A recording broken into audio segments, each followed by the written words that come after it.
on va faire les choses en toute transparence. On veut comprendre ce qui se passe pour savoir comment être utile. Donc on veut prendre les détails, on veut prendre toutes les informations en gérant comme il faut nos émotions.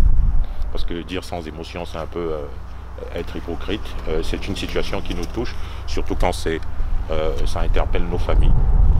Okay? Donc c'est clair que oui, il y a des émotions, on va les gérer. Donc on veut juste savoir l'histoire pour savoir comment être utile et rapidement, de façon efficace. Voilà. Donc merci encore Natacha, merci beaucoup pour l'accueil et pour le courage et la générosité que vous avez de raconter ce qui se passe. Parce qu'on parle souvent de discrimination, de racisme, de ceci, de cela. Encore faut-il que quelqu'un puisse nous raconter l'histoire, que quelqu'un puisse dire ce qui se passe exactement pour qu'on en parle, pour qu'on parle ici, qu'on apporte ici des solutions. Donc vous êtes c'est vraiment, vous faites partie d'une thérapie, d'une pièce maîtresse, d'une thérapie collective qu'on doit tous ensemble, la société, on doit tous se payer. Donc merci beaucoup. Alors merci Mireille, parce que c'est via Mireille qu'on a en fait l'information. On sait quelle est ta façon d'être toujours soucieuse de tous les enjeux qui partent d'injustice. Alors, merci beaucoup de nous avoir apporté l'information. Et bon, ben, c'est ça, on est en famille, on est dans la famille Copac. Et puis on va voir comment régler ça de façon objective. Toujours ici pour le bien de la société québécoise, canadienne, au complet. Exact. D'accord. Alors, je suis Franck Eboa, président du Conseil panafricain du Québec et promoteur du Carrefour des affaires panafricaines. Donc là, on est dans une nouvelle réalité. Hein, on part un nouveau concept. On en parle depuis longtemps. C'est important pour nous. Être près des membres de nos communautés et puis savoir comment être utile. Parce qu'on se demande souvent à quoi ça sert. Le Conseil panafricain, à quoi ça sert un regroupement d'afrodescendants et de sympathisants aux causes africaines? À quoi ça sert? Okay. Mais parce que on doit avoir de belles visions, mais aussi avoir des actions concrètes, au day-to-day, dans la vie de nos membres, dans la vie des gens qui aspirent à une certaine justice, hein, et puis qui veulent être souvent entendus parce qu'ils vivent des choses dont on n'entend pas souvent parler. C'est ça aussi le rôle d'une organisation comme le Conseil panafricain. Alors le concept, on va le nommer AVC, acte de vie citoyenne. Alors dans un concept comme celui-ci, on nous rapporte des problèmes, des défis, des situations bien concrètes, et on va y aller au cas par cas pour trouver des solutions. Alors aujourd'hui, dans l'acte 1, on va parler d'une famille qui vit une chose plutôt étrange. On va entendre. Et ensuite, tous ensemble, quand je dis tous ensemble, je vous interpelle aujourd'hui les membres de la famille, je nous interpelle tous. Alors dans la famille, nous sommes des professionnels de divers secteurs d'activité. Il y a des avocats qui m'entendent, qui sont dans la famille. Il y a des conseillers stratégiques, des conseillers en développement des affaires, des professionnels dans la santé, des politiciens. Il y a plusieurs secteurs d'activité qui vont être utiles dans ce concept-là. Parce qu'on parle ici d'être concret, de trouver des situations concrètes et d'apporter des mesures concrètes. Donc, je nous interpelle tous. Il faut qu'on s'écoute, il faut qu'on écoute ce qui se passe en toute transparence, en toute objectivité et qu'on y apporte des solutions. Restons connectés. Natacha, merci encore pour le temps que vous nous consacrez. Merci à vos très beaux enfants. Je sais que c'est hyper difficile ce que vous vivez.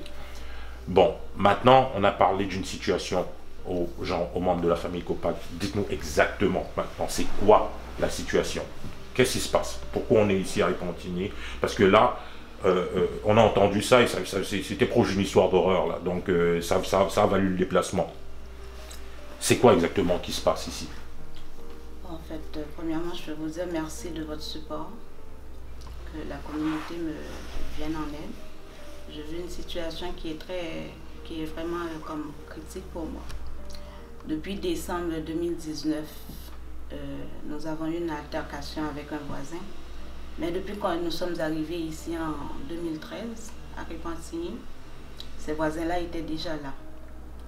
Mais monsieur avait un camion comme de sa compagnie qui s'appelait. Il se paquait toujours en avant de chez nous. Même si qu'il est chez lui, il va tourner son camion pour le mettre en avant de chez nous. Et ok, on n'a jamais rien dit. Puis un matin qui faisait après une tempête, Johnny sortait et puis il était comme bloqué. Puis il est venu, il s'en allait travailler parce qu'il était tôt. Il est venu aider Johnny à sortir sa voiture. Puis là, on a commencé à se dire allô, bonjour, comme ça. Donc ça allait bien là? Bah, ça allait bien, des bonjours, des oui, saluts. Bonjour, il n'y avait pas de chicane encore, rien du tout. De chicane, de rien. C'était des bons voisins? Des bons voisins. Ils stationnaient devant l'entrée. Quand on parle de devant l'entrée, c'est la rue là, qui appartient à tout le monde. Oui, qui appartient à tout le monde, mais c'est toujours son camion en avant de chez nous. Mais là, je veux savoir en avant de chez vous, alors qu'il y a de l'espace de l'autre côté? Oui. Ok, donc même quand il y a de l'espace. Même quand il a de l'espace. Et des deux côtés dans cette rue, d'ailleurs vous êtes dans un très beau quartier, il faut que je vous félicite en passant parce que vous avez travaillé dur pour avoir ça. Johnny, franchement, bravo. Maintenant, donc, dans ce quartier-ci, on peut se stationner des deux côtés. Oui, des deux côtés parce que c'est pour l'État, donc on peut voilà. se mettre n'importe où qu'on veut. Ok, donc jusque là. Vous le tolérez de toute façon, qui stationne là, vous n'avez pas fait de problème? De problème avec ça parce qu'il a le droit, ok, bon. D'accord. Il le fait puis c'est tout. D'accord, donc jusque là il n'y a pas de problème, ok, on continue. Et comme d'habitude, un matin, je suis allée amener ma fille qui travaille au travail et puis à notre retour, il a tourné son camion, il était tôt, parce qu'il était quoi, je ne sais pas, 9h du matin, il a été travailler, je ne me rappelle pas l'heure, et puis il a tourné son camion de bord comme d'habitude. Quand on a vu qu'il a tourné son camion de bord, on a dit, on va se garer là-bas, mais c'était la première fois depuis qu'on habite ici qu'on se parque de l'autre côté. Première fois. Puis il y avait les cornes par terre qui couvrent le petit bruit. Je pense que le vent avait déjà emporté. Donc en reculant, on a écrasé ça. Des cônes? Les cônes. Les cônes qui protègent les plants, les plantes? Les petits bruits par terre, là, des affaires comme ça. Puis ça a écrasé ça. Okay. Et monsieur étant dans sa vitre, il est sorti. Il est sorti dans son driveway. Quand il est sorti, il a bousculé Johnny. Ok, mais Johnny à ce moment-là, il se rend compte qu'il a écrasé le cône? Ouais. Il sort de la voiture? Il sort de la voiture, bon, on ne sait pas si c'était déjà écrasé ou quoi. Puis il descend pour venir chez lui. Puis il sort et puis il appelle Johnny, qu'est-ce qui se passe? Et puis il l'a bousculé comme ça. Puis Johnny l'a kické des pieds. Ok. Quand il a kické des pieds, là, ils se sont mis à échanger des paroles. Il y a eu des échanges de paroles, patati patata. Puis monsieur a dit, oh, tu m'as kické devant mes enfants, tu m'as kické Johnny. Puis Johnny a dit comme, mais toi, tu m'as bousculé. Ok. Mais il y avait sa femme qui filmait aussi, mais heureusement, nous autres, on avait, ma fille a entendu ça, elle a filmé aussi. Et puis là, ils se sont mis à échanger des paroles de tout ça. Puis il a dit à Johnny, je vais appeler la police. Johnny a dit, fais qu'est-ce que tu veux, appelle la police viendra me tirer pour toi. Et quelques minutes après, effectivement, la police est arrivée. Quand la police est arrivée... La police viendra me tirer pour toi? Oui. Fais qu'est-ce que tu veux, la police viendra me tirer pour toi. Et ça, c'est ce que Johnny dit? Sur la vidéo, c'est ce que Johnny dit. Okay. Dans la chicane qu'il y a eu, c'est ce qui est répété dans la vidéo.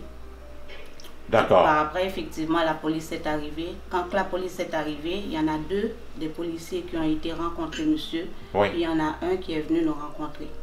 Puis c'est alors qu'on a parlé aux policiers pour expliquer qu'est-ce qu'il y en est. Bon, les petites attitudes de monsieur depuis qu'on vit ici, qu'est-ce qu'il fait, des affaires de bébé.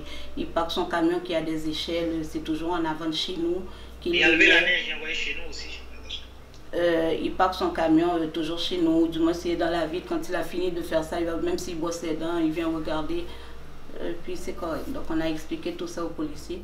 Le policier, voyant qu'il n'avait rien, il nous a conseillé d'aller en médiation. Johnny a dit non, pas besoin d'aller en médiation avec ces gens, parce que pour moi, ils n'existent même pas en avant. On les voit même pas, on les regarde pas, parce que ça fait déjà 2 ans qu'il nous avait traités de nègres par son voisin, donc fait qu'on s'en occupe même pas. Ah ouais, il l'avait dit, mais dans quel contexte?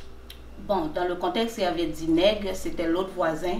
Johnny soulevait une pierre pour mettre en avant, et puis l'autre voisin est venu lui donner un coup de main. Donc alors que la madame, je crois que rentrait chez elle, et puis elle a dit à son voisin, qui est son ami, pourquoi tu vas casser ton dos pour un nègre? Puis le voisin, lui est venu, et puis pendant qu'il lève la pierre, il a dit, oh mon Dieu, il y a des gens comme quoi, je ne comprends pas là. Et il m'a dit, pourquoi je casse mon dos pour un nègre? Bon, il nous a dit ça comme ça, jamais d'explication, jamais rien. Et voilà. Ce voisin-là, et puis là aujourd'hui, il ne vit plus à côté. Il ne vit plus à côté, il a déménagé. Donc, depuis lors, c'était quoi, en 2018, je crois, en 2017 ou 2018, depuis lors, on ne leur dit plus bonjour.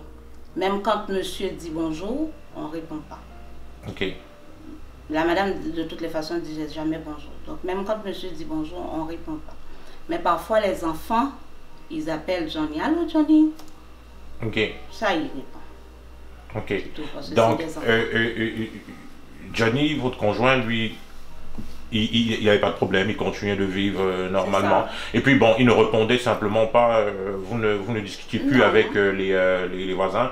Ben, lui, par sympathie, il répondait aux enfants. Quand les enfants disaient allô, et puis... Allô, Johnny. Parce qu'il ne voulait pas, effectivement, les mêler à ça. Il n'avait pas de problème avec les enfants. Non, il n'y a pas de problème avec les enfants. Ils ne disent pas chaque jour, mais des fois, allô, Johnny.